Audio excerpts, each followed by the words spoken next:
Welcome back to Apple square channel. ఎవరైతే మన యొక్క ఛానల్ని మొదటిసారిగా చూస్తున్నారో మన యొక్క ఛానల్ని సబ్స్క్రైబ్ చేసుకోండి.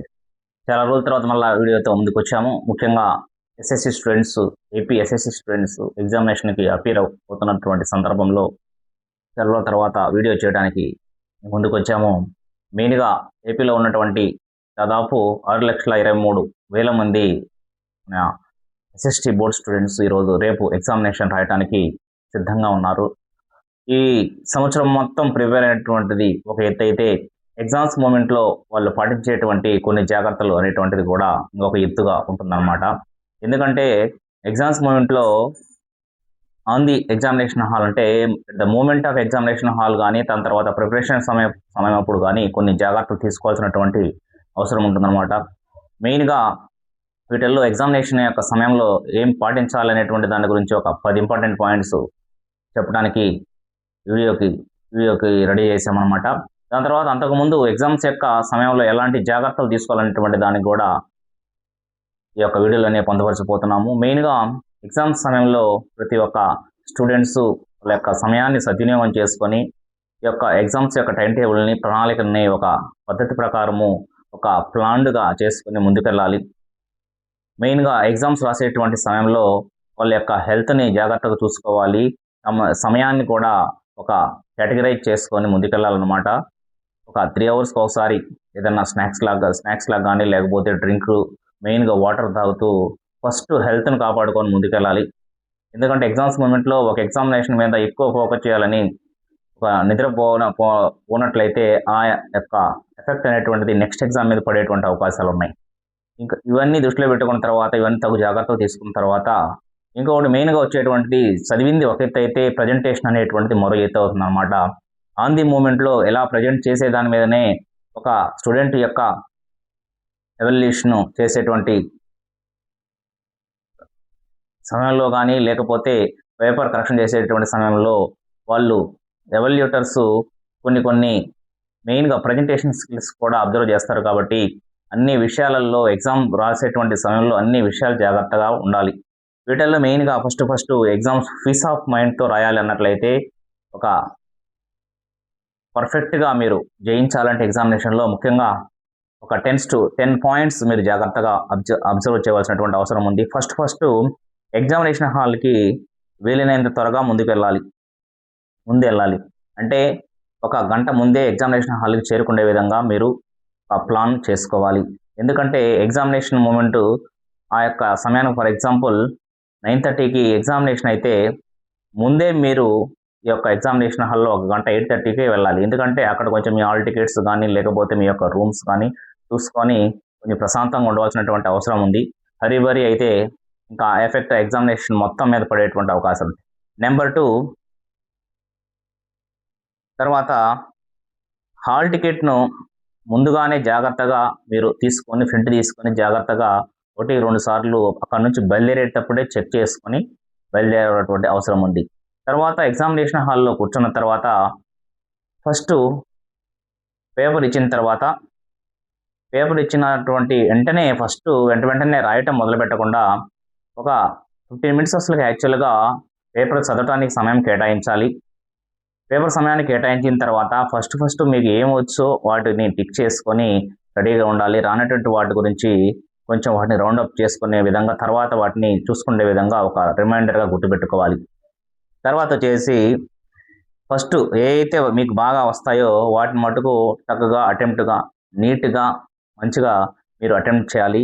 ఎగ్జామినేషన్ సమయంలో అటెంప్ట్ చేసేటువంటి సమయంలో పర్ఫెక్ట్గా మల్టీ కలర్ పెన్స్, అంటే ఒక బ్లూ కానీ, బ్లాక్ కానీ, ఒక నెంబరింగ్కి లేకపోతే ఒక రైటింగ్కి అండర్లైన్ చేయడానికి కొన్ని కీవర్డ్స్కి ఉపయోగించే విధంగా, మరియు మార్జిన్స్ పెన్సిల్ తోటి కొట్టడము, ఇవన్నీ జాగ్రత్తగా ప్రజెంటేషన్ స్కిల్స్లో వస్తాయి.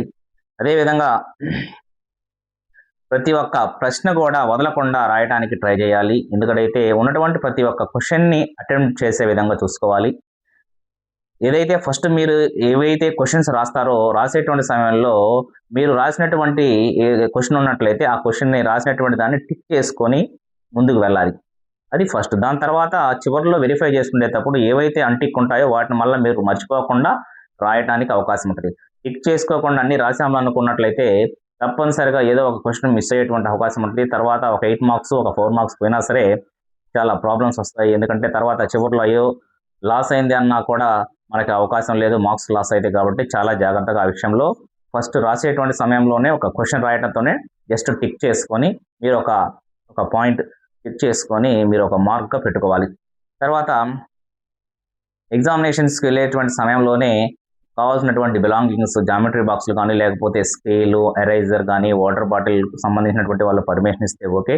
లేకపోతే ఇంకా ఏదైతే మన యొక్క ఎగ్జామినేషన్ సంబంధించినటువంటి బిలాంగింగ్స్ మొత్తము మర్చిపోకుండా జాగ్రత్తగా క్యారీ చేయాలి. దాని తర్వాత వచ్చేసి